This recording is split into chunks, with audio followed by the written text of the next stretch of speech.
Cek. Milai nggih. Assalamualaikum warahmatullahi wabarakatuh. Kadose kok dereng kompak nggih. Jalan-jalan ke Kota Batam. Cakep. Jangan lupa beli hadiah. Yang jawab salam, saya doakan mudah-mudahan hidupnya tambah berkah. Amin. Sepida malih nggih. Assalamualaikum warahmatullahi wabarakatuh. Lah makaten. Alhamdulillahirabbil alamin wassalatu wassalamu ala asyrafil anbiya'i wal mursalin sayyidina wa maulana Muhammadin wa ala alihi wa sahbihi ajma'in amma ba'd. Hadratal muhtaramin, para alim ulama, para bapak kiai, wabil khusus dumateng Dr. Kiai Abdul Ghafur MA yang kita nantikan fatwa serta mau'idhah hasanahnya. Yang kami hormati Ketua Takmir Masjid Jami beserta staf-stafnya. Yang kami hormati Bapak, Ibu, adik-adik semuanya yang dimuliakan oleh Allah. Pertama-tama marilah kita panjatkan puji syukur kehadirat Allah Subhanahu wa taala karena kita semuanya bisa berkumpul di sini dalam acara ngaji selapanan kitab tafsir Jalalain dalam keadaan sehat walafiat, tidak ada halangan suatu apapun.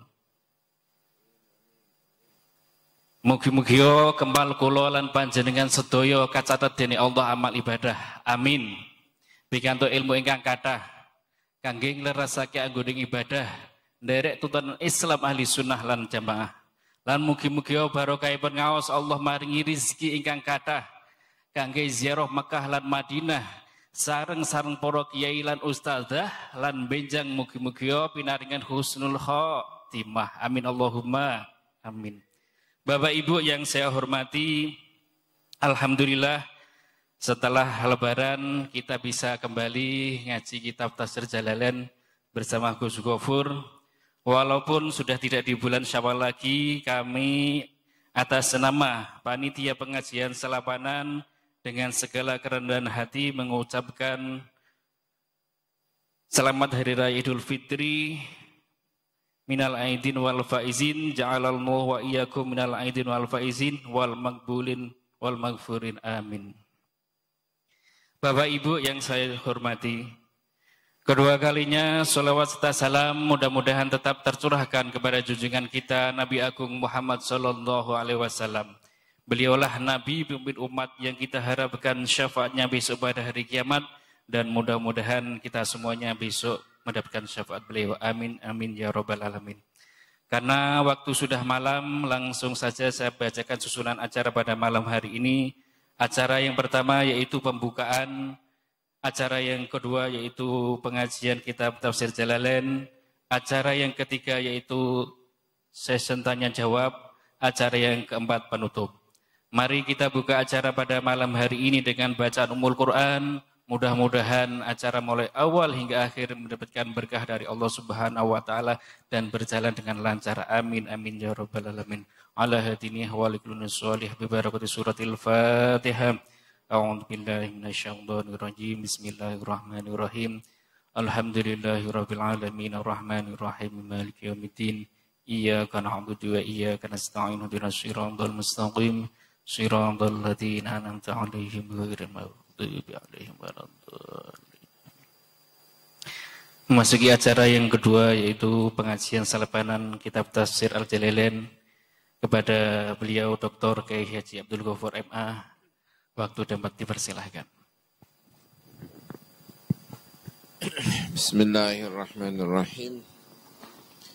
Innal hamdalillah nahmaduhu wa nasta'inuhu wa nastaghfiruh wa na'udzu billahi min shururi anfusina wa min sayyiati a'malina may yahdihillahu fala mudilla lahu wa man yudlilhu fala hadiya lahu asyhadu an la ilaha illallah wahdahu la syarika lahu wa asyhadu anna sayyidana Muhammadan abduhu wa rasuluh. Allahumma salli wa sallim wa barik ala sayyidina Muhammad wa alihi wa ashabihi wa dhurriyyatihi wa atba'ihi wa man sarra ala nahjihi ila yaumil qiyamah. Rabbi shrah li sadri wa yassir li amri wa hlul 'uqdatam min lisani yafqahu qawli. Amin. Wa ba'du. Alhamdulillah bisa bergabung kembali selapanan ngaos tafsir Al-Jalalaini, Jalaluddin Al-Mahalli dan Jalaluddin Asyuti, dua tokoh besar hidup di Mesir ya. Imam Suyuti wafat tahun 911 Hijriah. Imam Suyuti. Bismillahirrahmanirrahim. Qala Allah Ta'ala fi kitabihil karim. A'udzu billahi minasy syaithanir rajim. Bismillahirrahmanirrahim.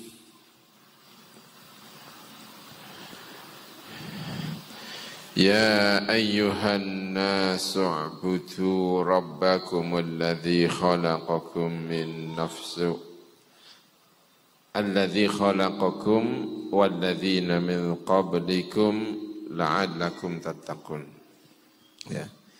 Ya ayyuhan nasu u'budu rabbakumul ladzi khalaqakum wal ladzina min qablikum la'allakum tattaqun. Alladzi ja'ala lakumul arda firasyan was samaa'a binaa'a وأنزل من السماء ماء فأخرج به من الثمرات رزقا لكم فلا تجعلوا لله أندادا وأنتم تعلمون وإن كنتم في ريب مما نزلنا على عبدنا فأتوا بسورة من مثله وادعوا شهداءكم من دون الله إن كنتم صادقين فإن لم تفعلوا ولن تفعلوا فاتقوا النار التي وقودها الناس والحجارة أعدت للكافرين. Ya ayyuhan nasu, wahai manusia, ai ahla Makkah tegese penduduk kota Mekah. U'budu rabbakum, nyembah sira kabeh, beribadahlah menyembah, ai wahidu tegese mengesakan rabbakum terhadap Tuhanmu. Alladzi khalaqakum, yaitu zat yang menciptakan kamu sekalian. Ai ansha'akum wa lam takunu syai'an. Allah menciptakan kamu sekalian wa lam takunu syai'an. Sebelumnya Kamu tidak merupakan sesuatu apapun. Walam takunu syai'a. Ya. Di ayat ini ulama sepakat sebetulnya ya kalau ini itu turun di Madinah. Karena surat Al-Baqarah itu Madinah, Madani. Artinya Nabi Muhammad sudah berada di Madinah. Ayat sebelumnya berbicara tentang kelompok manusia. Ada orang mukmin terbagi menjadi dua, mukmin yang dari orang Arab dan mukmin yang dari Ahlul Kitab. Lalu ada orang-orang kafir, ada orang-orang munafik, ada Ahlul Kitab. Jadi ada banyak kelompok. Ketika Nabi Muhammad berada di Madinah itu ada sejumlah kelompok manusia.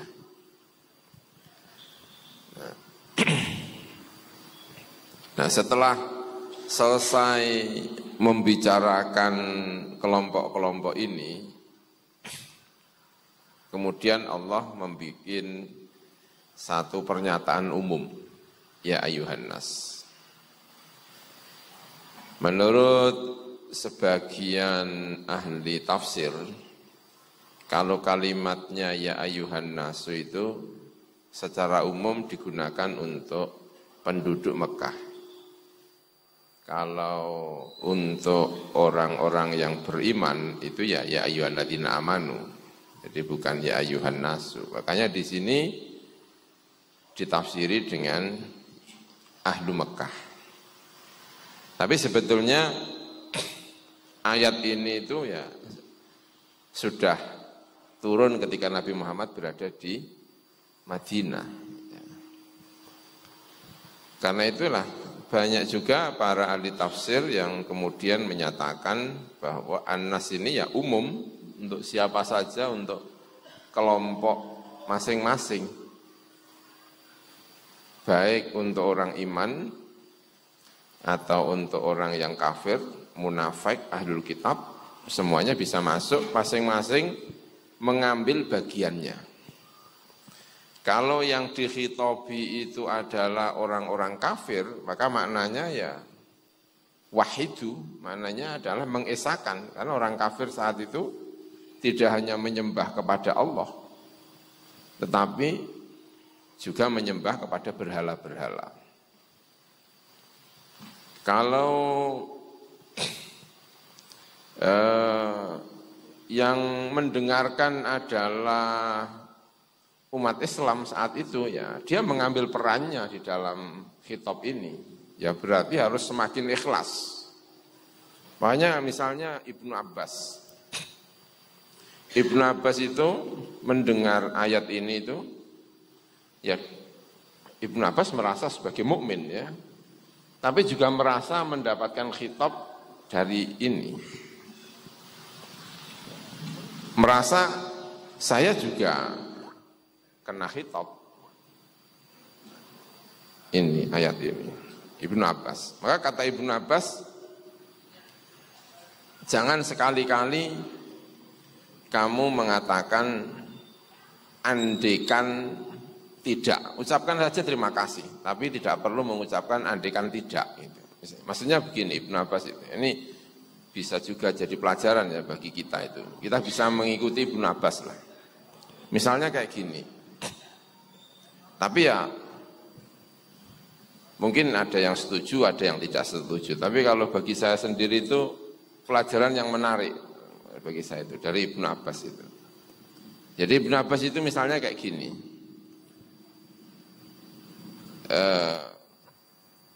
Ada satu kejadian, nah dia bisa selamat itu karena ada sesuatu yang lain. Anggaplah misalnya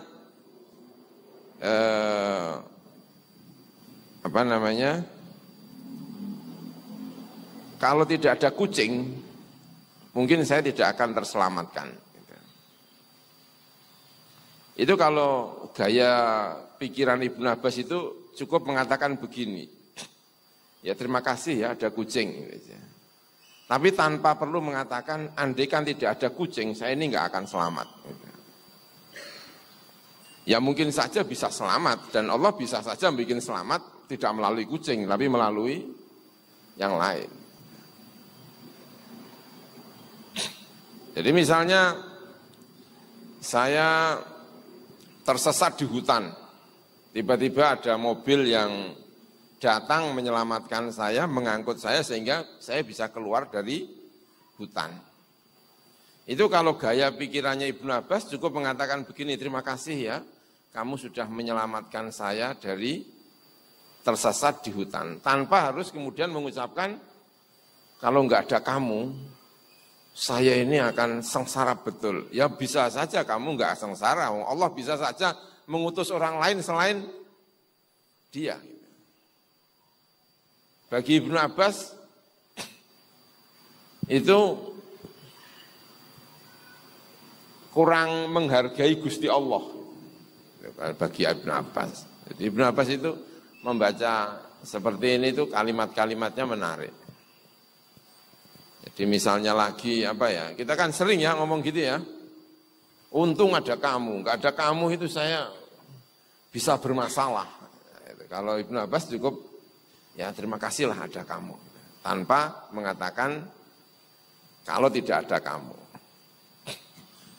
Apalagi kalau kemudian yang menjadi objek pembicaraan itu adalah pribadi, itu malah ngawur lagi. Ini masjid ini kalau nggak ada saya itu nggak mungkin jadi ini, gitu kan? Kadang kita ini saking PD-nya menjadi pelopor sampai berani mengatakan untung di sini ada saya. Kalau nggak ada itu nggak ada yang ngaji di sini, itu kan? Ya kalau nggak ada kamu Allah akan mengutus yang lain, sederhana. Nah maksudnya meski menurut Jalalain An-Nas itu ditafsiri dengan Ahlu Mekah, tetapi sebetulnya dalam sejarah penafsiran itu masing-masing itu mengambil perannya. Kalau yang membaca orang mukmin ya orang mukmin ikut berperan, itu ikut berperan. Misalnya lagi kayak begini, ada orang yang ahli ibadah itu luar biasa. Kalau tidak salah, Hasan Basri kalau tidak salah itu ya, Hasan Basri. Misalnya ini mengambil peran itu. Masing-masing ketika ada perintah, ibadahlah kepada Tuhanmu. Itu masing-masing mengambil perannya sendiri-sendiri. Yang mengambil tidak harus orang kafir gitu. Orang sekelas Hasan Basri itu juga mengambil ayat ini. Hasan Basri itu misalnya mengatakan, saya ini sudah berusaha untuk ibadah dan memaksa diri untuk ibadah serius sudah 30 tahun. Misalnya itu pernyataan Hasan Basri. Tapi kemudian ada seseorang yang mengabari kepada diriku. Biasanya yang seperti ini biasanya lewat mimpi. Kalau soal ibadah, ya, khazanah Allah itu sudah penuh dengan ibadah. 30 tahun ibadahmu itu enggak ada nilainya apa-apa. Kalau kamu mengandalkan ibadah 30 tahun. Yang dibutuhkan itu justru adalah kerendahan hati. Itu nilainya sangat tinggi. Itu kalau Hasan Basri membaca ayat-ayat semacam ini. Jadi mesti kalimatnya itu ya ayyuhan nasu ubudu rabbakum, tetapi orang sekelas Hasan Basri, orang sekelas Abdullah bin Abbas itu juga menikmati perintah untuk beribadah. Sekali lagi saya sampaikan ya bahwa meski kalimat ini disebut oleh Jalalain dengan Ahlu Mekah, tetapi sebetulnya dalam sejarah pembacaan umat terhadap ayat ini itu memberi ruang bahwa masing-masing itu mengambil bagian dari khitab ini. Baik orang kafir ya mengambil, orang kafir yang ngibadahnya itu tidak hanya kepada Gusti Allah tetapi kepada selain Gusti Allah. Orang kafir yang memang tidak percaya dengan Tuhan. Karena sebagian orang Mekah itu ateis. Jadi ateis itu bukan kok fenomena baru. Mekah itu dulu juga ada orang-orang itu yang ateis. Mereka kalau ditanya siapa penciptamu, ya bapakku.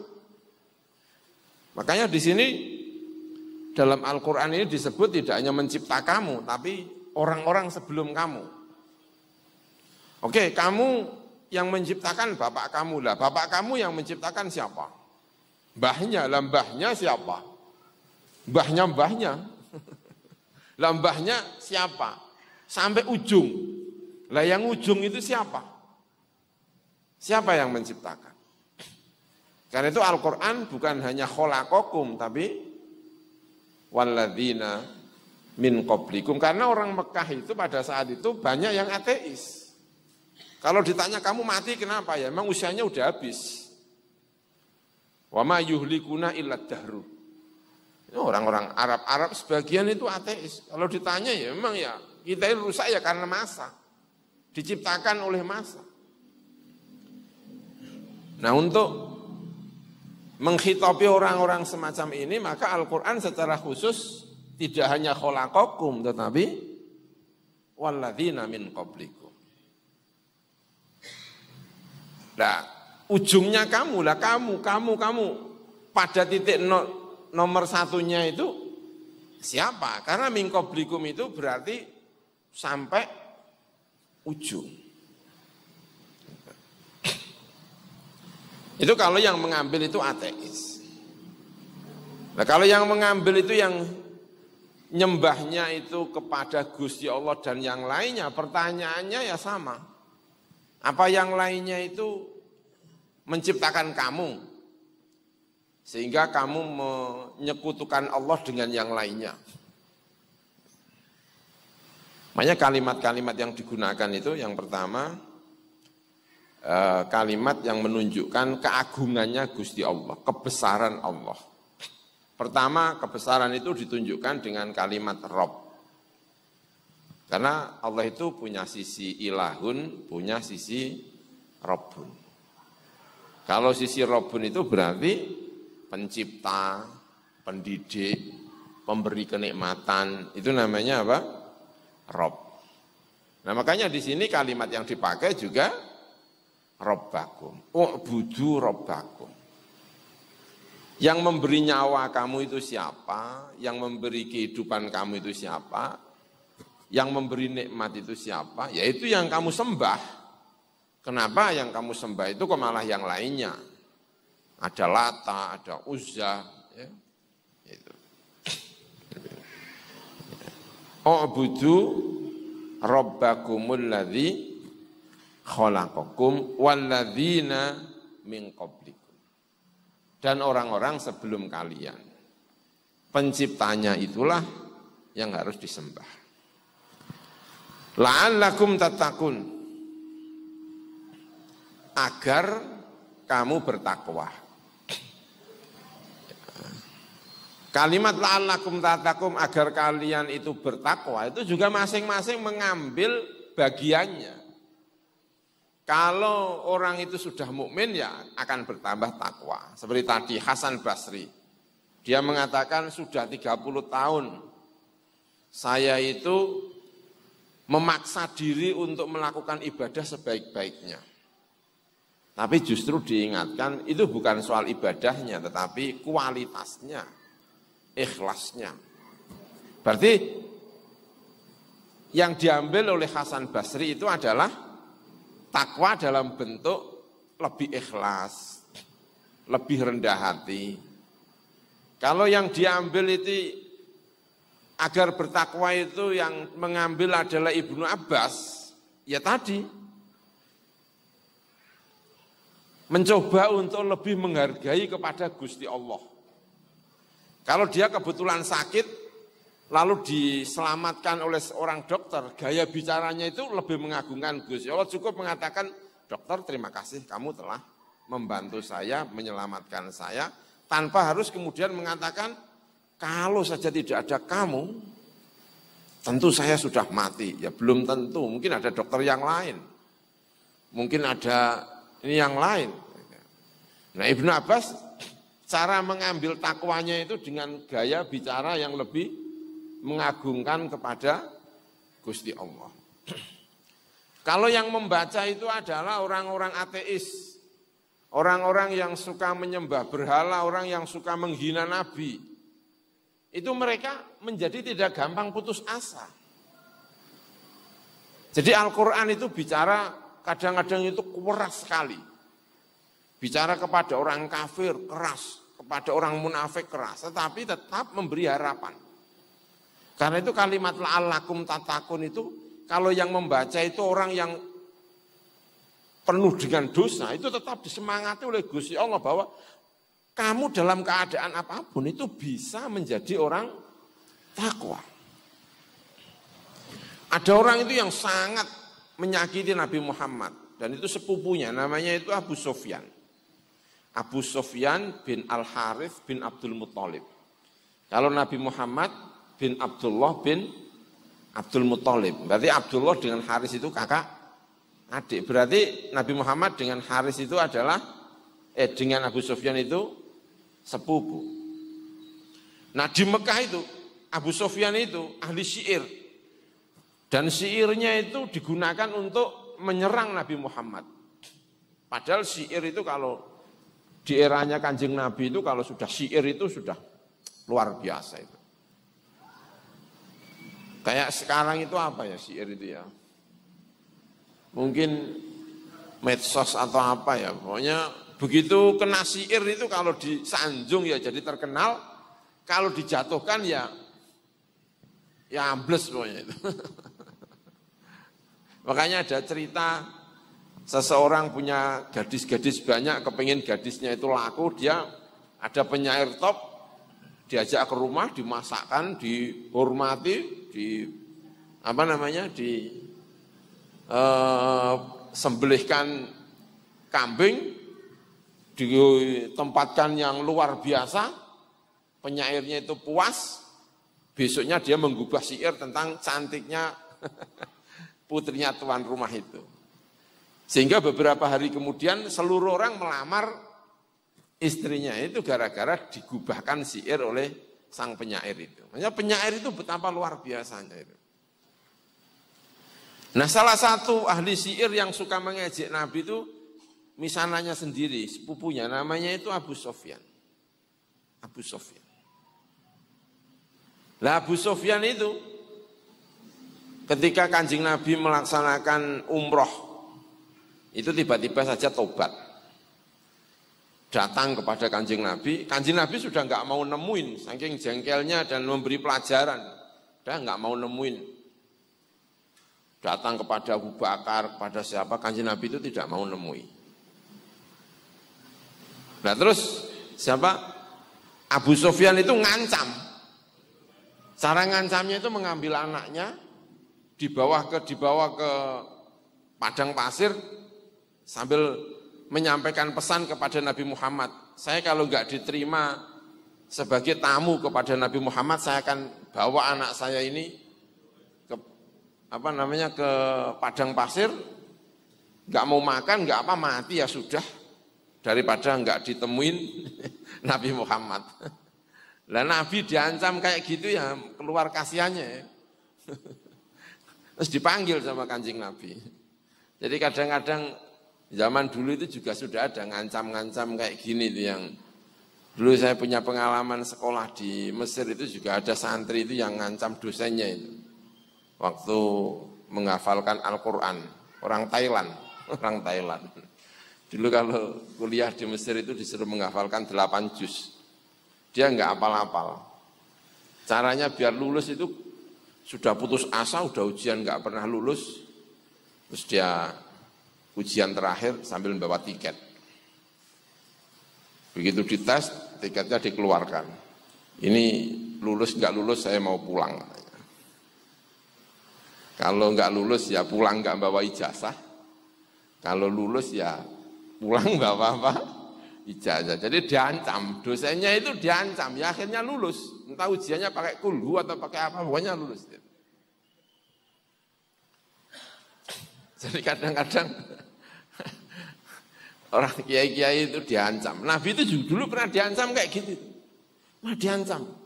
Pokoknya saya kalau nggak diterima, anak saya kan saya sekalian bawa ke padang pasir, biarkan saya mati kepanasan. Akhirnya ya Nabi terus luluh terus dipanggil. Diterima dengan baik, terus dia menjadi Islam yang baik. Pada saat perang Hunain, ya pada saat perang apa? Hunain. Perang Hunain itu kan pertama kali Kanjeng Nabi itu kan kalah. Nah, pas kalah itu banyak yang kocar-kacir, lari semuanya. Tapi sebagian sahabat ada yang tidak lari. Nah, salah satu yang tidak lari itu adalah Abu Sufyan. Lalu perang lagi, dikumpulkan sahabat-sahabat yang top-top itu. Terus perang yang kedua kalinya, perang Hunain menang. Setelah semuanya menjadi tenang, Nabi mulai menghitung sahabatnya. Yang pegang kendali kendaraannya Nabi itu Abu Sufyan. Begitu Nabi tahu Abu Sufyan, Kanjeng Nabi bilang kepada Abu Sufyan itu, bilangnya, ya akhi, wahai saudaraku. Dia dipanggil ya akhi itu senangnya minta ampun. Dipanggil saudaraku. Nangis dia. Nangis. Terharu, karena dulu ketika Islam hampir tidak diterima, setelah perang Hunain tidak hanya diterima, tapi dipanggil, ya nangis, terharu sekali. Nah itu Abu Sufyan itu ketika dia mati itu, mau mati itu, ditangisi sama putri-putrinya. Itu jawabnya Abu Sufyan itu begini, jawabannya itu agak pede-pede gimana gitu. Kamu nggak perlu nangis, saya ini sejak Islam, saya tidak pernah lagi melumuri diriku dengan dosa. Saya sejak Islam itu menjadi orang baik, tidak terlumuri oleh dosa apapun. Saking pedenya itu. Ya diantaranya karena ada semangat-semangat Al-Quran itu, meski awal itu nadanya itu kayak marah, kayak apa ya, bicara orang kafir, bicara tentang munafik, bicara tentang ini kan seperti memberi putus harapan. Tapi ketika nasihat semuanya itu sudah selesai, itu dipungkasi dengan nasihat. Ya ayuhan nasu budu robbakum. Terus diakhiri dengan la'allakum tatakun. Bahwa siapapun kalian, asalnya apapun, munafik, kafir, apa itu kamu punya harapan la'allakum tatakun. Dan berkat itu orang yang enggak pantas-pantas masuk Islam itu bisa masuk Islam. Ada yang diajak kemana-mana tidak masuk Islam, ya ada. Tapi begitu perang Uhud tiba-tiba datang masuk Islam. Begitu perang Uhud datang dan masuk apa? Islam. Karena masuk Islamnya itu waktu perang Uhud ya langsung datang langsung apa? Perang. Begitu perang mati. Makanya Abu Hurairah ketika menceritakan orang ini, ketika semuanya sudah berakhir dan Kanjeng Nabi sudah wafat apa-apa itu, Abu Hurairah kalau cerita itu mesti pakai pertanyaan, siapa di dunia ini yang masuk surga tanpa pernah melaksanakan sholat? Abu Hurairah itu gaya ceritanya itu, siapa di dunia ini yang masuk surga tanpa pernah melaksanakan sholat? Ya nggak tahu, jawab Abu Hurairah. Ya orang itu, karena Islamnya itu pas perang Uhud. Dia itu belum sempat apa-apa, baru syahadat terus mati. Dan Rasulullah memberi kesaksian, orang ini masuk apa? Surga. Ya karena diantaranya ada model-model nasihat dari Rasul, dari Al-Quran Ya ayuhan nasu ubudu rabbakumul ladzi khalaqakum walladzina min qablikum la'allakum tattaqun. Agar kamu takwa. Takwa itu apa sih? Ya menjaga diri dari kemarahan Gusti Allah Subhanahu wa taala. Caranya bagaimana ya? Masing-masing menyempurnakan dirinya. Karena itu sering diartikan takwa itu adalah upaya untuk menyempurnakan diri. Takwa itu enggak ada ujungnya. Dia mulai bisa setar dari manapun tanpa punya ujung. Karena manusia dalam kesempurnaannya itu selalu nisbi. Hasan Basri sudah ibadah 30 tahun begitu tetap masih merasa perlu meningkatkan takwa. Ibnu Abbas perlu meningkatkan takwa. Umar masih takut karena ada sahabat itu yang dipercayai oleh Nabi diberitahu nama-nama orang munafik. Namanya siapa ya? Lupa saya namanya Sirru Rasulillah. Orang yang diberi rahasia Rasulullah. Karena dititipi nama-nama munafik. Umar itu saking takutnya itu tanya terus sama orang ini, nama saya ada apa enggak? Nama saya ada apa enggak? Ngotot dia itu, ngotot nama saya ada Pak. Begitu dinyatakan enggak ada, alhamdulillah. Nama saya enggak ada di nama-nama daftar orang-orang munafik.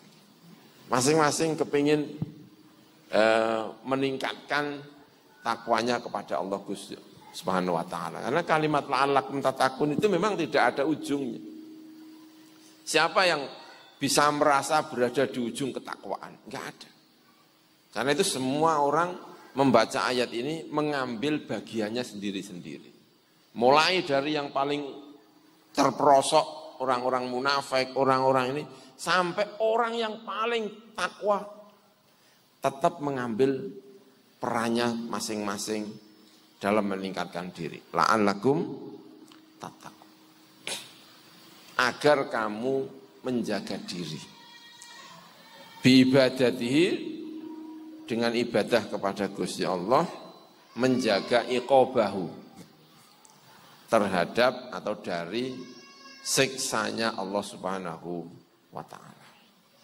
Ya, karena siksa itu kalau dalam pandangan orang-orang yang salikin, orang-orang yang berjalan kepada Gusti Allah itu ya, salah satunya adalah hilangnya nikmat ibadah kepada Gusti Allah.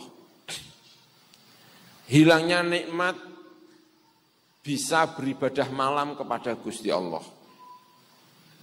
Kadang orang-orang itu kan berpikir siksanya Allah itu yang asalnya punya kekayaan sekian, tiba-tiba turun sekian, itu sudah dianggap itu siksanya Allah gitu ya.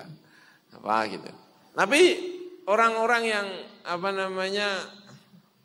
as-salikin atau orang-orang apalah kita menyebutnya itu, kemarin saya bisa tahajud kok sekarang tidak lagi bisa tahajud. Kemarin saya menikmati ibadah, sekarang kok rasanya kurang begitu nikmat. Itu rasanya khawatir itu bagian dari siksanya Allah Subhanahu wa taala. Tahun yang lalu saya khatam Al-Qur'an 2 kali, tapi tahun ini kok ada kekhawatiran. Jangan-jangan ini adalah bagian dari tanda kutip siksa yang menimpa kepada orang tersebut. Ya, makanya orang ketika membaca la'allakum tattaqun itu punya cakrawala, punya persepsinya sendiri-sendiri. La'allakum tattaqun. Wa la'alla fil asli iku litaraji. La'alla di dalam asalnya adalah litaraji. Wa fi kalamihi ta'ala litahqiq. Kalau dalam pangendikan Gusti Allah itu tahqiq. Kalau bagi Allah itu tahqiq. Tapi kalau bagi kita itu taroji, karena kita tidak tahu hasil. Kalau Gusti Allah kan sudah tahu hasilnya, jadi nggak ada yang jangan-jangan, itu nggak ada. Gusti Allah itu nggak pernah ada jangan-jangan, karena Allah sudah tahu ujungnya. Namanya litahqiq. Tapi kalau bagi kita ya, karena kita tidak tahu ujungnya ya tetap aja kita bicaranya ini. Kalau kita minum obat, ya semoga sembuh, ya kan? Kita kan nggak tahu ujungnya. Tapi kalau Gusti Allah kita makan obat, Allah udah tahu deh umur kita itu berapa, kan kita tahu. Masa Allah bilang, ya insya Allah kamu sembuh gitu. Pak insya Allah sih enggak. Gusti Allah kok pakai apa? Insya Allah. Kan sudah tahu ujungnya kalau Gusti Allah. Jadi menggunakan kalimat ta'ala itu karena Allah berbicara kepada kita yang kita tidak tahu ujungnya. La'allakum tattaquna. Alladzi ja'ala lakumul arda. Allah itu yang menciptakan, yang menjadikan lakum untukmu al-arda, menciptakan bumi firoshan, halnya menjadi firos. Firos itu apa ya? Firos, bisaton, permadani, lemek, apalah. Bisa untuk tidur, bisa dibuat untuk jalan dengan baik. Bumi ini kan nikmat sekali diciptakan oleh Allah Subhanahu wa taala ya.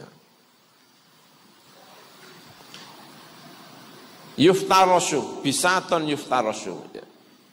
Permadani yang digunakan untuk tidur, untuk layah-layah, ya, untuk firos lah, lemek. Atau bahasa Indonesianya lemek itu apa itu? Apa? Alas ya. Dijadikan sebagai alas. Ya, benar alas ya. Nikmat.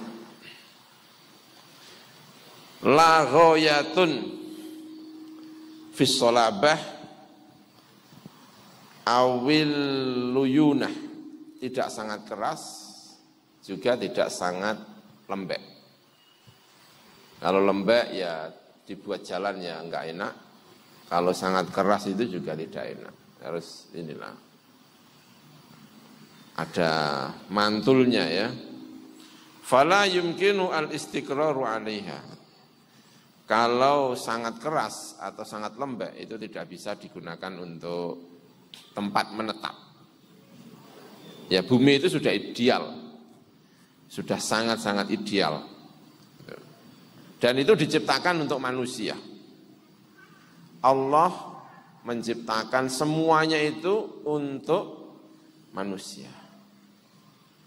Bumi ini diciptakan oleh Gusti Allah memang untuk manusia. Ya, yang pertama yang menciptakan Allah. Yang menciptakan tidak ada yang lain selain Allah Subhanahu wa taala. Karena itu kalau berterima kasih, berterima kasihlah kepada Allah Subhanahu wa taala. Yang kedua, manusia itu makhluk yang mulia. Dia hanya boleh menghamba kepada Allah Subhanahu wa taala karena dia adalah manusia paling mulia. Semuanya diciptakan untuk manusia. Kambing kalau dia manut kepada manusia itu bisa dimengerti. Karena memang dia diciptakan untuk manusia. Manusia diciptakan tidak untuk siapapun. Dia diciptakan hanya untuk Allah. Wa ma khalaqtul jinna wal insa illa liya'budun. Ikan diciptakan untuk manusia. Makanya guru saya itu mengingatkan. Kamu bolehlah untuk menjadi vegetarian, apa ya? Vegetarian ya, benar ya? Yang hanya makan apa? Sayur ya. Kamu bolehlah. Tapi jangan sampai kemudian mengatakan bahwa makan ikan itu sadis. Kamu nggak apa-apa vegetarian, tapi manusia itu kalau makan ikan itu rasanya kayak sadis. Enggak, ikan itu diciptakan untuk manusia.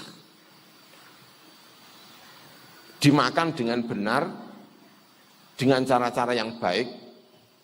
Cara-cara baik itu kalau nyembelih yang baik, Jangan ikan matang, ikan masih hidup terus dibakar, itu kan namanya tidak baik namanya itu. Semuanya dilakukan dengan baik, itu sudah benar. Ya, dulu ngaji itu ya diingatkan gitu. Gimana vegetarian itu? Ya enggak masalah.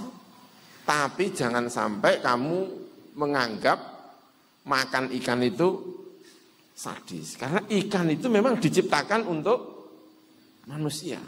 Asal dilakukan dengan benar, sesuai dengan ini, maka itu baik-baik saja. Manusia diciptakan untuk siapa? Untuk Gusti Allah. Karena itu manusia tidak boleh menghamba kecuali kepada Gusti Allah Subhanahu wa ta'ala. Jadi yang pertama, yang menciptakan itu Allah. Kalau ada sesuatu yang tampaknya dia yang menciptakan, jangan lupa dia hanya perantara. Tetap ujungnya adalah Gusti Allah. Kalau kemudian ada kalimat wa anzala minas sama'i ma'an, dan Allah menurunkan dari langit air, maka kalau kamu menyembah jangan kepada langitnya. Langit itu hanya perantara. Ujungnya yang menciptakan itu semua tetap Allah Subhanahu wa ta'ala. Karena kemudian ada orang itu yang salah. Hanya karena melihat bledek, bledek apa itu bledek ini? Petir, lalu melihat matahari yang merupakan sumber energi paling besar, dia lupa bahwa matahari itu diciptakan oleh Allah untuk manusia. Tapi karena dia hanya melihat itu, nyembahnya kepada matahari. Ada yang menyembahnya kepada alam, pada apa ini? Dia lupa itu justru diciptakan untuk manusia. Kita memang harus berterima kasih kepada air. Maka tidak boleh mengata-ngatai alam itu tidak boleh. Enggak boleh, sama sekali enggak boleh. Hanya karena saya punya acara, lalu acaranya itu bisa kacau karena ada hujan, terus hujan itu dimaki-maki. Saya juga enggak terbiasa maki-maki, jadi mau bikin contoh itu agak sungkan. Mana ada itu yang terus kemudian, itu enggak benar, itu tidak benar. Enggak benar. Jadi alladzi ja'ala lakumul arda firasha. Bumi ini diciptakan oleh manusia. Makanya kalau ditanya manusia dengan bumi itu dulu mana? Ya jelas dulu bumi. Manusia itu enggak akan diletakkan di bumi kalau buminya belum siap. Karena ini semuanya diciptakan oleh manusia. Manusia dengan langit dulu mana? Ya dulu langit. Karena manusia tidak akan diciptakan kalau langitnya belum siap. Semuanya sudah siap, baru manusia diciptakan. Karena semuanya ini untuk manusia. Ini untuk manusia, manusia untuk Gusti Allah Subhanahu wa ta'ala. Nikmati dunia ini sebagai bagian dari ciptaannya Gusti Allah. Khudhu zinatakum inda kulli masjid. Kalau kamu ke masjid, pakai baju yang baik. Tidak hanya pakai baju, Allah menyebutnya zina. Karena itu untuk manusia. Untuk manusia. Tapi kadang-kadang orang pakai pakaian yang tidak pantas-pantas. Kalau ditanya, kamu kenapa ini? Ya biar kelihatan wali. Wali. Disuruh pakai yang bagus-bagus, yang pantas. Yang pantas, ya apa itu standar yang pantas ya. Ada orang pakaiannya tidak baik, dipanggil sama Kanjeng Nabi. Kamu enggak punya uang. Banyak Kanjeng Nabi. Kok pakaianmu enggak pantas gitu Kanjeng Nabi. Innallaha yuhibbu an yuriya al abdu athara nikmatihi atau apa gitu ya. Gusti Allah itu senang kepada hamba yang memperlihatkan dia mendapatkan nikmat dari Gusti Allah Subhanahu wa taala. Jadi hak gitu ya. Was-samaa binaa. Allah yang menciptakan langit sebagai bangunan, aisakfan, tegese atap, bangunan. Bangunan itu kalau standar manusia itu berarti keras, ya, tidak tembus. Ini kan bangunan namanya ini ya. Begitu juga langit. Langit itu jadi bikin Gusti Allah itu binaan. Sesuatu yang di luar atmosfer bumi itu kalau mau masuk bumi juga kerepotan. Karena ada bangunannya. Antara bumi kita dengan langit yang diciptakan oleh Gusti Allah ini adalah wilayah manusia. Wilayahnya manusia. Wa anzala minas sama'i ma'an. Allah menurunkan dari langit air. Simbol rizki itu adalah langit. Rizki kita dari langit. Hal-hal yang datang dari langit secara umum biasanya baik-baik. Ya, makanya malaikat turun dari langit, Al-Quran turun dari langit, air turun dari langit. Makanya ulama-ulama itu kalau kepingin rizki paling halal itu kalau hujan mulutnya di rizki paling halal. Kalau hujan itu suka ini orang-orang salaf itu suka bawa apa terus air. Ini makanan paling apa? Halal. Uang yang kita terima itu ya walaupun misalnya di masjid ya, ini siapa tahu itu tadi habis nyolong berapa ya 200.000 muga-muga halal yang 2.000 dimasukkan ke masjid. Ini bisa aja, bisa terjadi. Kadang-kadang pencuri-pencuri itu ya kepengen sodako, jadi pencuri itu. Tapi kalau air turun dari langit, siapa yang berani mengklaim itu air saya? Selain Allah Subhanahu wa ta'ala, enggak ada itu langit. Makanya berkah sekali. Ya. Hujan pertama kali dalam fikih-fikih kita ada perintah untuk hujan-hujanan. Sebagian bahkan copot baju. Karena kepingin mendapatkan sentuhan dari apa? Dari langit. Langit. Wa anzala minas sama'i ma'an. Simbol-simbol mendapatkan berkah. Itu. Wa anzala minas sama'i ma'an. Allah mengeluarkan dari langit air. Itu apa? Bayangkan kalau Allah tidak menciptakan itu. Lalu manusia kepingin bikin hujan buatan. Betapa mahalnya. Mengangkut air dari laut menuju ke mana? Ke langit, awan, lalu awan diturunkan lagi. Itu kalau siklus itu manusia yang bikin, mahal sekali itu. Mahal betul itu. Gimana caranya? Katanya daratan itu lebih sedikit daripada apa?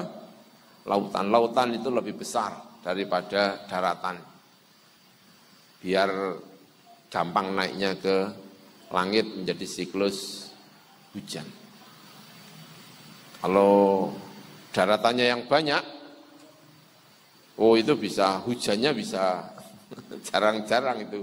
Karena air yang naik ke atas itu juga tidak terlalu banyak. Ya, bagian dari hikmah Allah Subhanahu wa ta'ala. Wa anzala minas sama'i ma'an fa akhraja bihi minas thamarati rizqan lakum.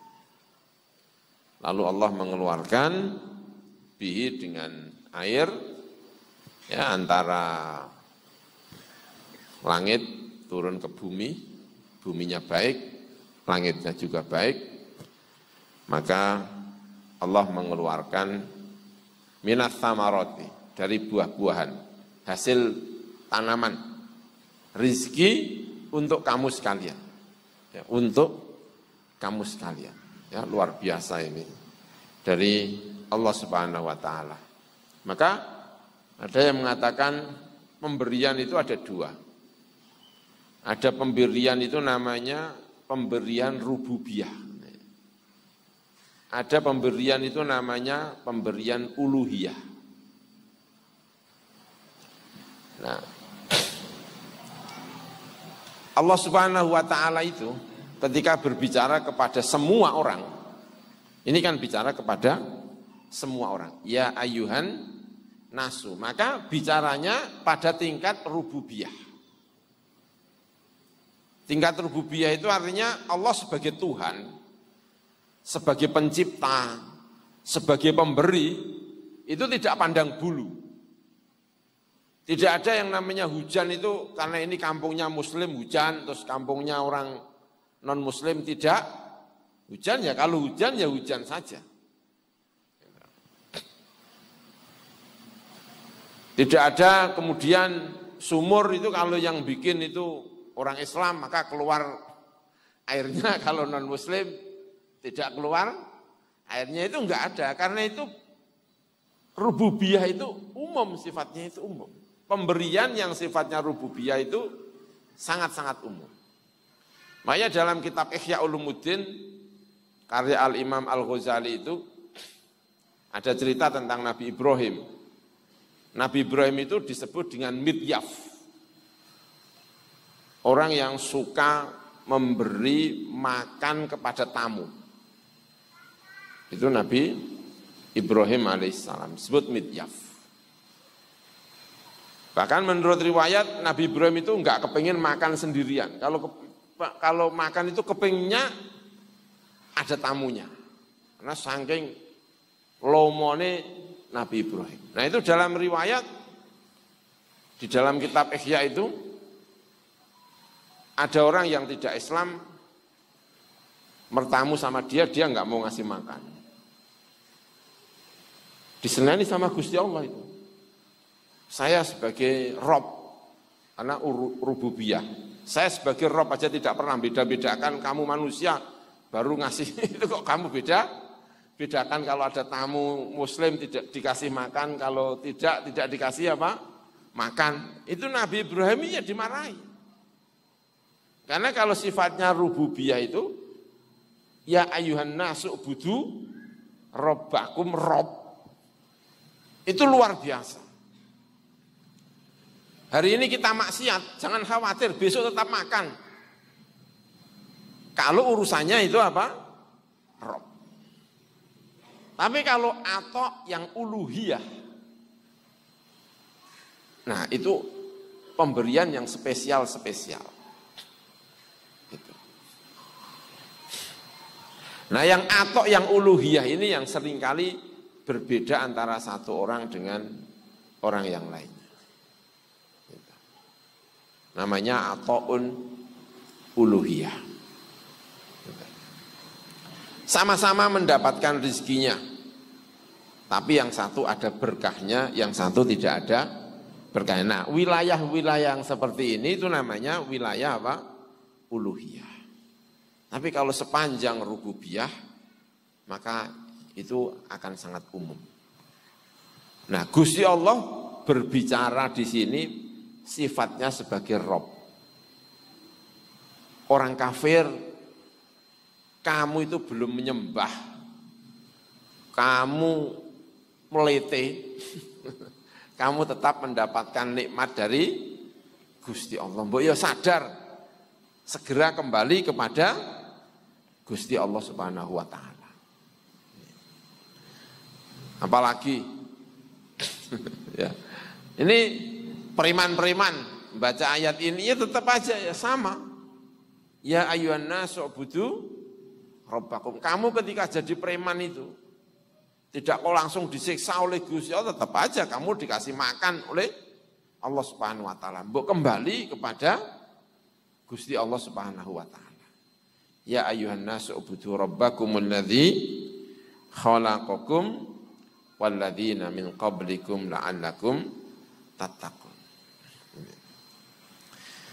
Fa akhraja bihi minas samarati ay min anwa'is samarati rizqan lakum ta'kulunahu wa ta'lifuna bihi dawabakum.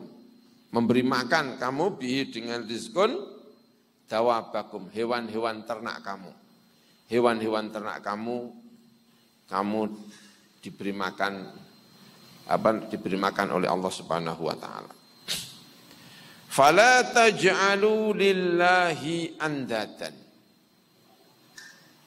Karena yang menciptakan hanya Allah, yang memberi rezeki hanya Allah, yang lainnya tidak bisa seperti itu. Fala taj'alu lillahi andadan. Maka jangan menjadikan lillahi bagi Allah andadan. Dari kata nidun. Nidun itu artinya yang sepadan. Jangan menjadikan apapun sepadan dengan Gusti Allah. Jangan sampai. Jangan sampai. Takut kita kepada yang lainnya jangan seperti takut kita kepada Gusti Allah. Makanya jangan sampai membuat sesuatu itu sepadan kepada Gusti Allah. Waktu di mana di Taif. Taif itu kan berhala paling besar, itu namanya Lata. Kan ada Lata, Uzza, Manah, gitu ya. Lata itu di Taif. Nah, Lata itu juga salah satu yang disembah oleh orang-orang Madinah. Itu Lata. Ketika Taif itu di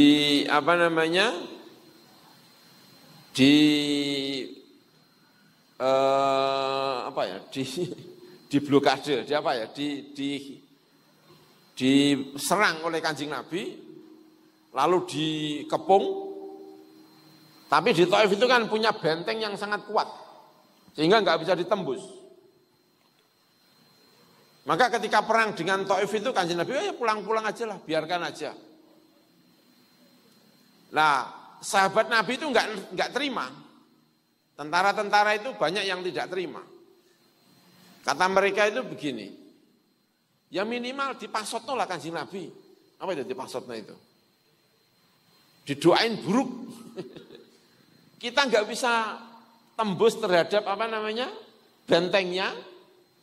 Daripada kita pulang nganggur, mereka tidak bisa dikalahkan, ya sudah kalah sebetulnya. Perang sudah kalah. Dan mereka pergi ke benteng nggak bisa ditembus. Dikepung beberapa hari nggak tembus, diajak pulang aja, pulang. Sebagian sahabat itu tentara ngusul, ya minimal didongakno, dipasotno lah Kanjeng Nabi. Kanjeng Nabi kan tidak mau. Saya tidak diperintah, tidak diutus untuk tukang melaknati. Bahkan Nabi mendoakan, Allahumma ihdihim wa'tibihim atau apa gitu ya. Pokoknya ya Allah semoga engkau memberi hidayah kepada mereka. Disuruh melaknati malah doanya supaya mendapatkan hidayah dan semoga mereka datang dengan sendirinya. Itu salah satu doanya. Makanya di Mesir itu ada namanya itu Syekh, namanya siapa ya? Orang Uksur, zamannya Jamal Abdul Nasir. Saya lupa namanya itu. Siapa ya? Terkenal orangnya itu, Ahmad, siapa itu orang-orang sufi, orang ini, itu temannya Jamal Abdul Nasir. Waktu sakit yang bawa itu ya Jamal Abdul Nasir. Bawa ke Kairo, terus wafat di Kairo, dibawa ke Luxor itu, dibawa ke, kalau di sana Luxor namanya, Uksur, dekat dengan perbatasan dengan Sudan. namanya siapa sih? Lupa saya. Ingat, tapi ini lupa. Itu disewakan gerbong tersendiri, saking hormatnya Jamal Abdul Nasir kepada beliau itu. Itu orangnya luar biasa. Kalau pergi ke Jamal Abdul Nasir itu sering-sering disangoni, itu enggak mau dia. Sampai santri-santrinya itu protes. Itu mbok diterima saja. Nanti di sana kalau kamu enggak mau kan bisa disumbangkan ke masjid, bisa dikasihkan kepada fakir miskin, kata santri-santrinya itu. Tapi kata syekhnya, jangan. Biar dia kalau ngasih saya tidak mau. Biar Jamal tetap hormat kepada kita sebagai ulama. Itu siapa? Syekh siapa gitu namanya, itu terkenal itu. Nah, salah satu doanya itu, salah satu ungkapannya yang sering dikutip itu begini. Nanti pada hari kiamat, Kanjeng Nabi itu sibuk mensyafaati orang. Ini pada hari kiamat, Nabi itu sibuk apa? Mensyafaati orang. Malu sekali saya itu nanti di hari kiamat, di saat Kanjeng Nabi sibuk mensyafaati orang, saya malah berpikir, mana orang yang mendolimi saya, akan saya tuntut. Itu saya malu sekali. Itu kata dia. Maka kemudian dia kalau ada orang yang mendolimi dia itu, mendoakan baik. Karena yang diingat, malu saya sebagai umatnya Nabi Muhammad mendoakan jelek kepada orang yang menzalimi, apalagi menuntutnya. Karena nanti pada hari kiamat itu Nabi itu malah, nanti saya kalau ketemu Kanjeng Nabi, pas Kanjeng Nabi sibuk memberi syafaat, saya ketemu malah sedang menuntut orang. Itu hanya dia kalau ada orang itu berusaha untuk mendoakan. Karena ingat terhadap Kanjeng Nabi yang suka memberi syafaat. Nah itu orang Taif itu yang para sahabat itu sejumlah itu minta Kanjeng Nabi untuk maksudnya tadi itu, Kanjeng Nabi justru mendoakan baik. Dan benar, begitu Kanjeng Nabi pulang di Madinah, orang Taif itu datang ke Madinah dan menyatakan Islam. Tapi aneh Islamnya itu. Dalam sejarah yang saya baca itu, Islamnya aneh. Tapi Kanjeng Nabi, walaupun kami masuk Islam, Lata biarkan ya. Lata disuruh biarkan, saking takutnya sama Lata. Ya jangan, gak ada Islam kok ada berhalanya, kata Kanjeng Nabi. Ya kalau gitu, yang rubuhkan jangan kami ya Kanjeng Nabi. Saking takutnya. Kanjeng Nabi sampai utusan orang Madinah datang ke Taif hanya karena untuk merubuhkan Lata. Orang Taif sendiri itu enggak berani merubuhkan Lata. Dan itu yang kemudian dikritik oleh Al-Quran, fala taj'alu lillahi andada. Jangan sampai kamu menjadikan sesuatu itu sama kedudukannya dengan Gusti. Sama Lata aja kok takutnya minta ampun.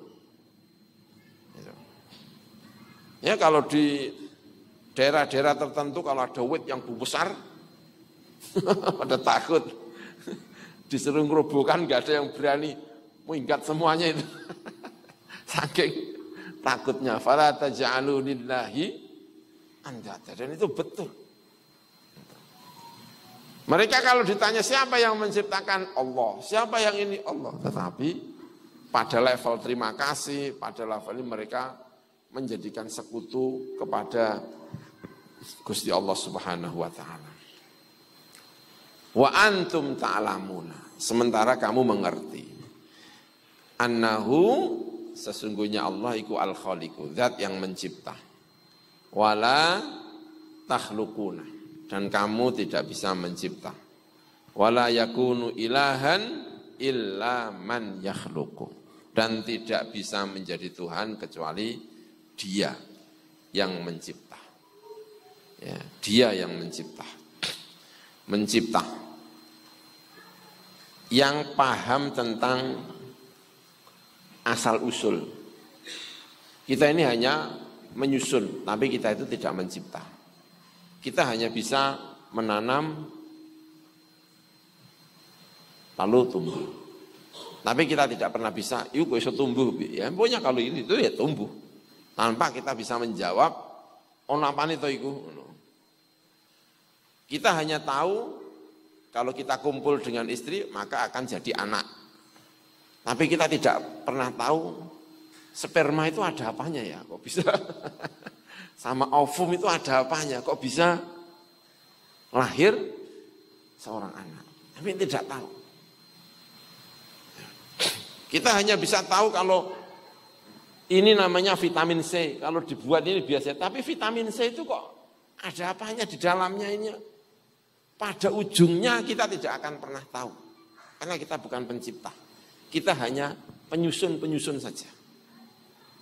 Nah, kalau min sama plus nanti jadi apa? Tapi kalau min plus kok bisa gitu, kenapa? Yus, alam ya gitu itu. Ya gitu, kita hanya bisa jawab gitu aja. Tapi tidak tahu, tidak pernah tahu apa. Dan yang tahu hanya Allah Subhanahu wa ta'ala. Kalau alamnya dirubah oleh Gusti Allah ya akan berubah. Makanya dalam akidah-akidah kita itu ada penjelasan, kita hanya tahu bahwa itu hukum alam. Kalau alamnya berubah ya jadi berubah. Ya. Wa antum ta'lamun wa in kuntum fi raibin. Ya, Allahu a'lam. Ya.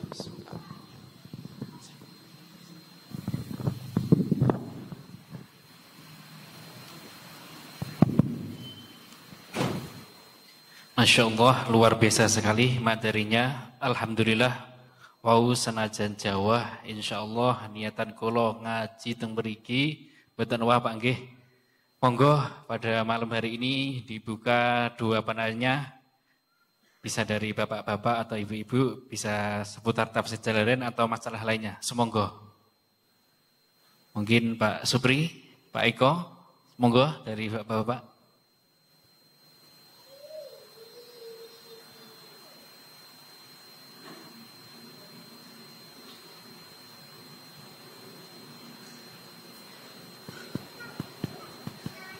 Assalamualaikum warahmatullahi wabarakatuh. Waalaikumsalam warahmatullahi wabarakatuh. Langsung saja saya ingin menanyakan untuk penafsiran bahwa Allah menciptakan semua yang ada di bumi ini untuk kebutuhan manusia. Allah juga menciptakan sesuatu yang mungkin juga dilarang untuk dikonsumsi manusia. Bagaimana penafsiran misalkan sesuatu yang diharamkan diciptakan oleh Allah, tetapi di sini untuk kebutuhan manusia. Kira-kira penafsiran dari sesuatu yang diciptakan untuk manusia, padahal itu dilarang oleh Allah, itu bagaimana? Ya. Assalamualaikum warahmatullahi wabarakatuh. Oke, semoga Gus. Baiknya, terima kasih. Diciptakan itu tidak harus dalam satu sisi. Dia diciptakan manusia untuk A, tetapi tidak diciptakan manusia untuk B. Ya. Anjing itu diciptakan untuk manusia. Karena alam raya ini memang secara umum diciptakan untuk manusia. Tapi fungsinya tidak sebagai hewan yang boleh dikonsumsi. Tapi dia boleh jadi diciptakan untuk yang lainnya. Diciptakan untuk menjaga, diciptakan untuk apalagi ya, ada hal-hal yang kita itu tidak tahu. Jadi ketika kita mengatakan diciptakan untuk manusia itu, jangan hanya berpikir konsumsi gitu maksudnya ya. Ada hal-hal yang memang dilarang oleh Allah Subhanahu wa ta'ala sebagai bagian dari ketertundukan. Karena ada hal-hal yang memang kita sendiri tidak mengerti, kita hanya bisa tunduk kepada Allah Subhanahu wa taala. Bagian dari kalau dalam buku-buku kita itu sebagian dari pendidikan, melatih diri untuk tunduk kepada Allah Subhanahu wa taala. Kita sudah diberi makan macam-macam oleh Allah. Ini boleh, ini boleh, ini boleh, ini boleh. Ada satu yang tidak boleh sebagai rasa tunduk. Misalnya tadi khinzir itu tidak boleh dikonsumsi. Tapi itu bukan berarti lalu mengatakan khinzir tidak diciptakan untuk manusia. Dia boleh jadi diciptakan untuk manusia untuk kepentingan-kepentingan yang lain. Ya, ada gajah. Gajah menurut mazhab Syafi'iyah tidak boleh dikonsumsi karena ada taringnya, ada ini. Tapi bukan berarti gajah tidak diciptakan untuk manusia. Dia diciptakan untuk manusia untuk keperluan-keperluan yang lainnya. Ya, khomer, apalagi ada apa ya? Apa itu? Ganja ya, apa? Ganja. Yang tanaman itu apa namanya? Ganja kan ya? Ya, ganja. Itu juga bisa dijadikan apalah selain untuk mabuk-mabukan. Mabuk-mabukan ya. Barangkali itu yang bisa saya sampaikan ya. Terima kasih. Terima kasih. Satu lagi penanya dari ibu-ibu mungkin. Wonten. Semoga ibu-ibu. Untuk bapak-bapak, monggo. Satu lagi penanya, semoga.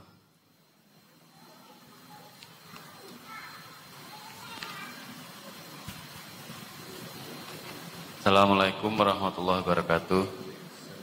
Ya, ini pertanyaan dari saya, Abah.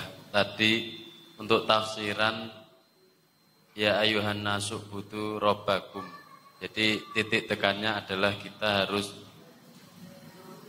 intinya ubudiyah kepada robbakum.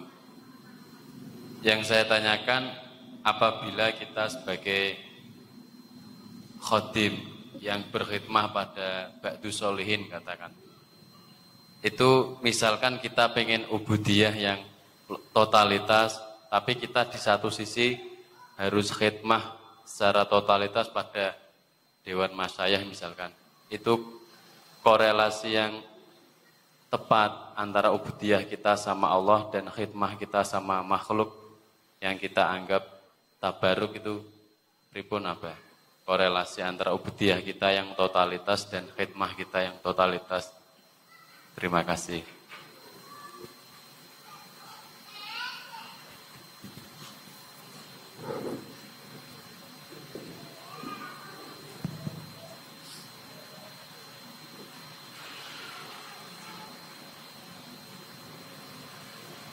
Semoga Gus. Bismillahirrahmanirrahim. Ibadah itu dari kata apa ya? Abadah. Itu maknanya itu kalau dalam bahasa Arab itu adzul wal inkisar. Adzul wal inkisar itu hanya boleh diberikan kepada Allah Subhanahu wa taala. Ya, namanya ibadah, ubudiyah, abadah. Makanya ada abdun itu jamaknya bisa abidun, jamaknya bisa ibadun. Kita sering menyebut nahnu ibadullah, bukan nahnu abidullah. Ini ya. Nanti akan kita coba menjelaskan maknanya ya. Tapi yang ingin saya sampaikan itu adalah jadi abadah itu dari makna dalam bahasa Arabnya itu adzullu wal inkisar. Kalau kita khidmah itu tidak boleh jatuh kepada zullun dan apa? Inkisar. Ya. Sehingga ketakutan kita kepada satu sosok itu sama atau mendekati seperti takut kita kepada Gusti Allah Subhanahu wa taala. Nah, itu yang tidak diperbolehkan. Ya, tidak diperbolehkan. Tetapi yang khidmah di luar itu seperti misalnya Abdullah bin Mas'ud ya, yang hidupnya mengabdi kepada Kanjeng Nabi. Begitu, karena pengalaman Abdullah bin Mas'ud itu masuk Islamnya kan juga agak aneh ya. Masuk Islamnya itu kan karena dia menggembala kambing, lalu Kanjeng Nabi sedang jalan-jalan, merasa haus, minta kepada Abdullah bin Mas'ud. Abdullah bin Mas'ud, saya kepingin minum. Tapi kata Abdullah bin Mas'ud, ini bukan kambing saya, sehingga saya tidak punya kapasitas untuk memberikan terhadap Anda. Dia tidak tahu tentang Muhammad pada saat itu. Terus kata Kanjeng Nabi, ada enggak kambing yang masih perawan, yang belum pernah punya powan? Ya ada ini. Sama Kanjeng Nabi dipegang-pegang susunya itu, kemudian keluar susu banyak, lalu diperas, lalu diminum bersama-sama Kanjeng Nabi. Nah, Abdullah bin Mas'ud itu melihat itu, tanyanya juga agak aneh. Itu tadi mantranya apa? Jadi yang dipikir itu malah mantranya. Mantranya apa? Kanjeng Nabi itu, anta abdun mu'allam, kata Kanjeng Nabi. Kamu itu hamba yang terdidik. Nah sejak saat itu dia tertarik dengan Kanjeng Nabi, lalu masuk Islam. Jadi masuk Islamnya itu karena memang ada peristiwa seperti ini, yang membuat Abdullah bin Mas'ud itu sangat kagum kepada Kanjeng Nabi. Karena begitu masuk Islam, dia langsung menghamba kepada Kanjeng Nabi, menghamba dalam artinya sebagai manusia biasa, bukan menghamba sebagai Tuhan, ya, bukan menghamba sebagai ini, tapi menghamba sebagai ini. Ya, maka status dia itu khodim, ya khodimnya Kanjeng Nabi, tetapi tetap pada kapasitas Nabi sebagai seorang hamba. Ya makanya ada khilaf di antara para ulama bagaimana kalimat abdun itu disandarkan sebagai nama tidak kepada Gusti Allah. Karena kalau di Mesir itu namanya Abdur Rasul, ya. Itu ya banyak yang tidak memperbolehkan. Walaupun sebagian kecil ada yang memperbolehkan, ada yang mentakwil. Hambanya yang mengutus Rasul. Ya. Tapi kalimat abdun ini loh ya. Gitu. Jadi jangan sampai terjadi ingkisar. Nah ada batas-batas lagi ingkisar dengan adzullu itu sampai batas mana. Karena dalam riwayat-riwayat yang lain itu juga, dalam agama kita itu ada riwayat-riwayat mencium kaki. Ya, sebagian itu ada yang mencium kaki. Ada orang yang melihat sosok Nabi dengan kehebatannya lalu mencium kaki Nabi dan Nabi tidak marah. Nah, yang seperti ini itu sudah pada batas disebut sebagai dzul dan ingkisar atau tidak? Maksudnya seperti melihat sosok yang super power yang itu atau tidak? Nah, kalau menurut fikih-fikih kita, asal itu dilakukan dengan tepat dan kepada orang yang tepat, ya tidak masalah. Tapi jangan sering-sering. Tetap ada kalimat, jangan keterlaluan. Juga jangan diberikan kepada orang yang tidak tepat.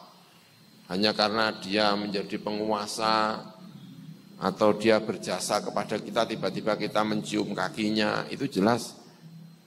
Walaupun mungkin tidak batas kepada kalimat adzullu wal ingkisar, tetapi itu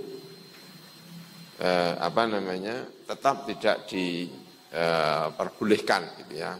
Gitu. Tapi kalau itu tepat, banyak ulama-ulama kita yang masih menolerir karena ada riwayat-riwayat ini. Ya. Ini memang agak, wilayah-wilayah ini memang agak repot ya.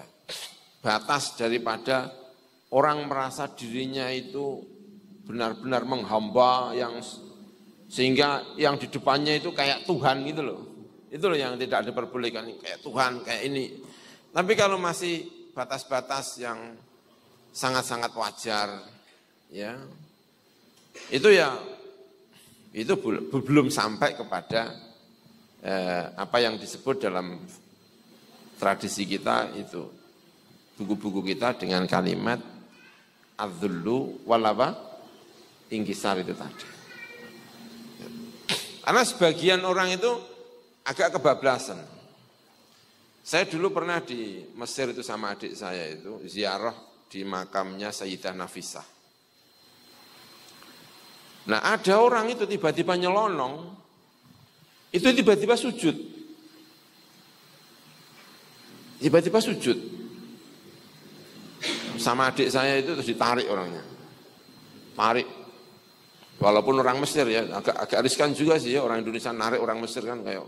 Kalau orang Mesir narik orang Indonesia kan biasa ya mungkin. Tapi ini ada yang nyelonong ziarah kok pakai apa? Sujud itu, tarik. Jangan itu, enggak boleh itu. Karena yang seperti ini sudah mempertontonkan, meski mungkin hatinya, tapi perilakunya sudah menunjukkan apa? Zul yang ini. Tapi kalau dan orang memang umat Islam sendiri itu ya ada agak berbeda antara satu dengan yang lain. Misalnya kayak begini lagi, ya untuk masalah khidmah dan sebagainya itu ya. Kanjeng Nabi itu beberapa kali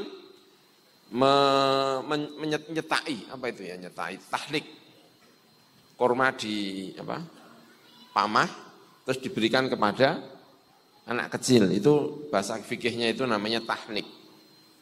Beberapa kali Kanjeng Nabi, misalnya anaknya Abu Tolhah. Anaknya Abu Tolhah itu begitu lahir, karena peristiwa lahirnya itu agak unik. Agak unik itu maksudnya sejak hamil pertama itu sudah unik. Karena Abu Tolhah itu pergi, ya Abu Tolhah itu pergi, anaknya sedang sakit, dia pergi sama Kanjeng Nabi. Anaknya sedang sakit, pulang-pulang ketemu dengan istrinya, tanya bagaimana anaknya, baik-baik. Anaknya sekarang sudah tenang, tenang itu maksudnya mati, mati.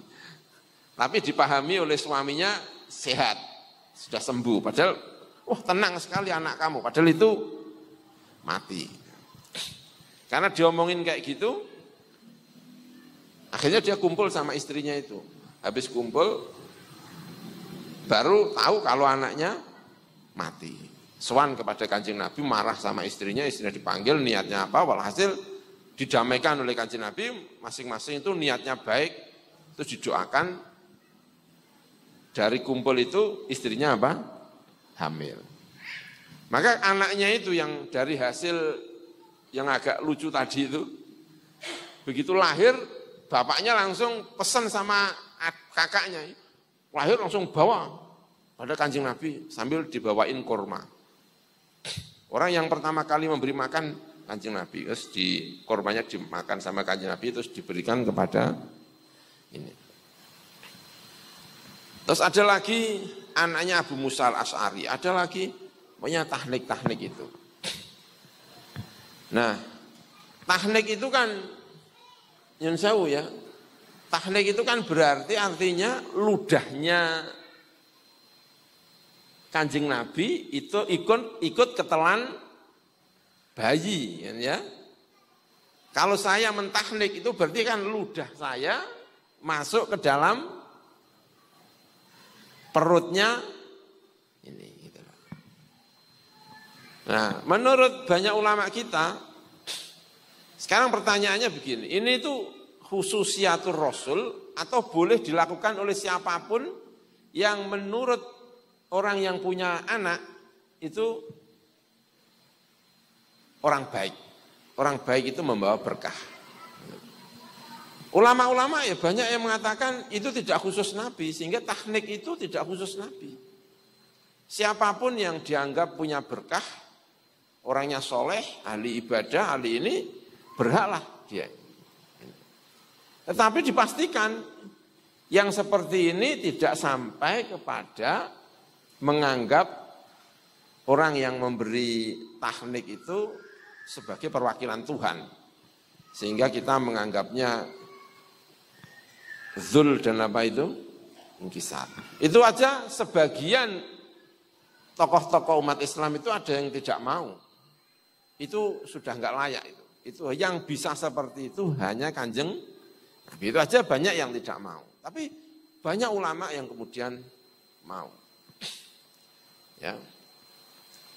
Jadi batas-batas antara mana yang sudah pada dzul wal ingkisar dan tidak itu memang ulama kita sendiri ada perbedaan satu dengan yang lainnya. Tapi masing-masing kita pastikan bahwa baik yang mengatakan boleh atau tidak itu kita pastikan pasti dia tidak jatuh kepada apa? Adzul wal ingkisar. Dzul wal ingkisar itu kayak contohnya kayak tadi itu loh, kayak berhala itu loh. Sudah tahu nggak ngapa-ngapain disuruh ngerobohkan itu nggak berani, wedi. Nah itu namanya adzullu apa? Wal ingkisar. Tapi kalau di luar batas-batas itu, ya itu masih banyak dalil-dalilnya. Ya ulama hingga pada zaman sahabat itu juga berbeda antara satu dengan yang lainnya.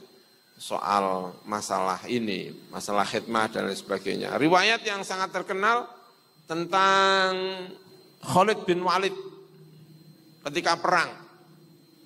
Topinya itu saat perang itu pernah topinya itu enggak kepake. Topinya itu ketelingsut entah di mana. Itu dia enggak berani perang. Tentara-tentara yang lain itu disuruh nyarikan mana topi saya. Mau perang kok golek topi. Padahal dia panglima. Sehingga sebagian dari tentara itu ada yang protes. Kamu itu panglima kok malah ngurusi topi. Itu kata Khalid bin Walid, kamu itu enggak tahu. Di topi saya itu ada rambutnya Rasulullah. Itu kata Khalid bin Walid. Sejak saya pakai itu, kalau itu saya enggak pernah kalah. Saya khawatir kalau perang tidak pakai topi itu saya bisa kalah. Ada lagi yang pesan kalau saya mati nanti tolong ini disertakan. Ini rambutnya Rasulullah Shallallahu Alaihi Wasallam. Nah, gitu. Jadi kalau pada batas-batas seperti ini banyak ulama yang menggunakan. Tetapi jangan sampai jatuh kepada perasaan yang di depan saya ini adalah perwakilan Tuhan. Nah itu yang kemudian memang larangan. Walaupun batas-batas ini antara satu ulama dengan ulama yang lain itu agak apa? Agak berbeda. Nah gitu ya. Makanya tadi yang saya sampaikan kalimat abdun itu di sini juga disebut ya ketika menyebut Kanjeng Nabi nanti itu kan wa in kuntum fi raibim mimma nazzalna ala abdina. Kalimat yang dipakai itu adalah apa? Abdina. Abdun itu artinya seorang hamba. Muhammad itu sehebat apapun dia adalah seorang hamba. Ya, dia seorang hamba. Karena itu Kanjeng Nabi itu ada orang-orang yang sangat mengagumi. Itu Kanjeng Nabi juga memberi balen, apa itu ya? Memberi perimbangan. Jangan sampai jatuh kepada kebablasan. Makanya Kanjeng Nabi itu kepada sahabat itu kepada orang lain. Kalau ada tokoh lewat, Kanjeng Nabi kadang-kadang bilang begini, ayo berdiri, hormati tokoh itu. Tapi kalau Kanjeng Nabi sendiri, kalau ada sahabatnya kok berdiri untuk Nabi, dimarahi. Jangan berdiri, sehingga Kanjeng Nabi itu datang kayak gini, itu enggak ada yang berdiri. Kenapa? Ya takut. Tapi kalau ada orang lain, Kanjeng Nabi malah kadang-kadang nyuruh berdiri. Apa yang bisa kita maknai coba? Misalnya gini, tiba-tiba ada tokoh datang, ini saya misalnya Nabi ini ya, ada tokoh datang, ayo berdiri, hormati. Tapi Nabi sendiri kalau datang, sahabatnya kok berdiri, marah. Karena kalau saya merasa itu Kanjeng Nabi sedang, ini kalau saya tidak begitu, itu orang akan fanatik yang luar biasa kepada Nabi dan bisa-bisa nanti seperti Nabi Isa. Ayo Kanjeng Nabi itu kadang-kadang mempertontonkan dirinya sebagai manusia itu, Insya Allah luar biasa Kanjeng Nabi itu.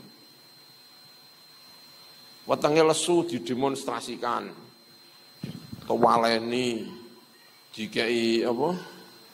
Batu. Kanjeng Nabi kalau sakit, ya dilihatkan kalau saya ini apa? Sakit.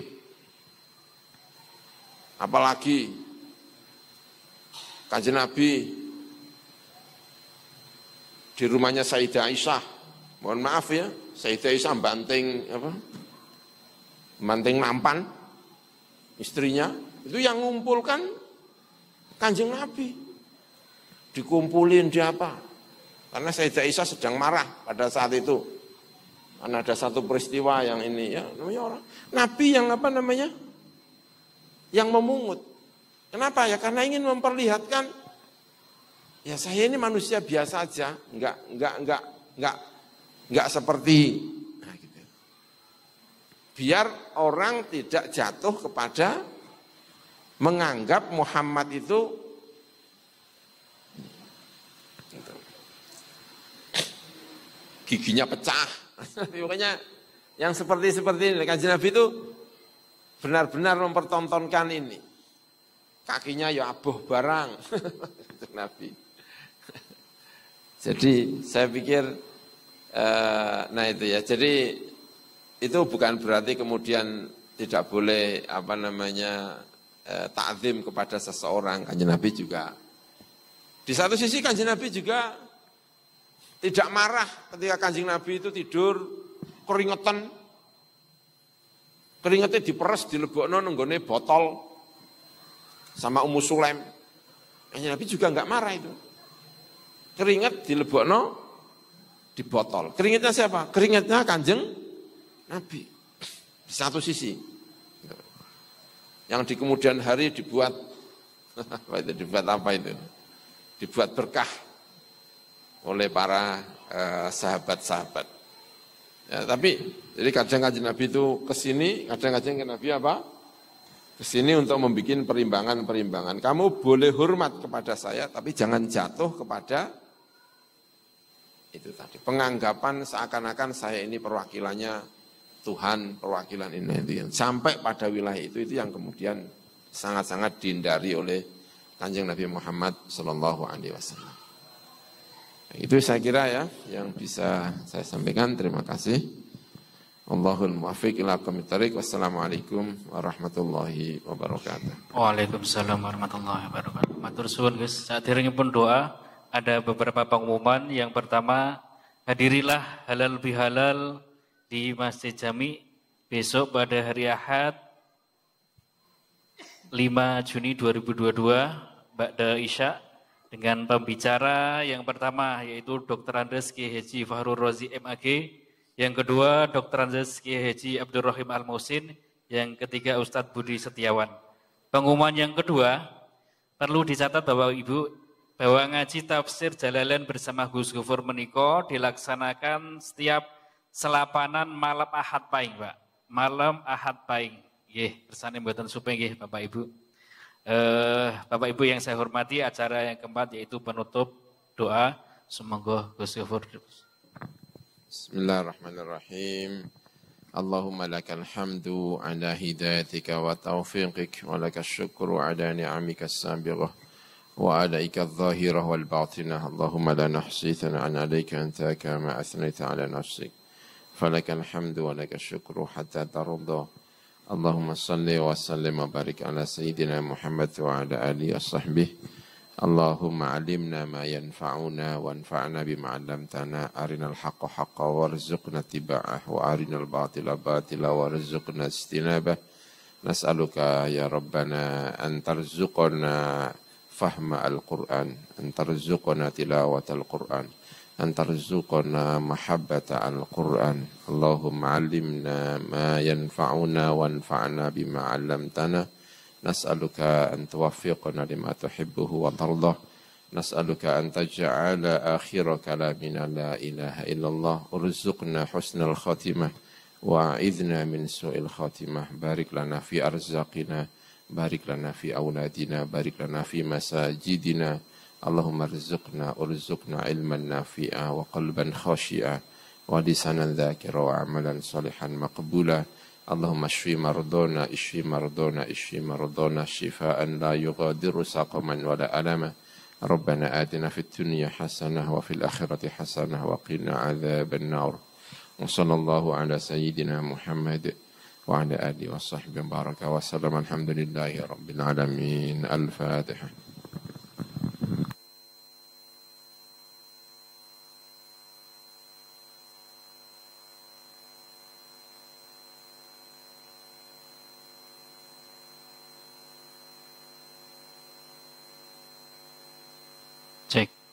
Demikian pengajian ngaji tafsir Jalalain bersama Gus Gofur. Saya sebagai pembawa acara, apabila ada kekhilafan, mohon maaf yang sebesar-besarnya. Billahi taufiq wal hidayah. Wassalamualaikum warahmatullahi wabarakatuh. Kepada Bapak Ibu, ampun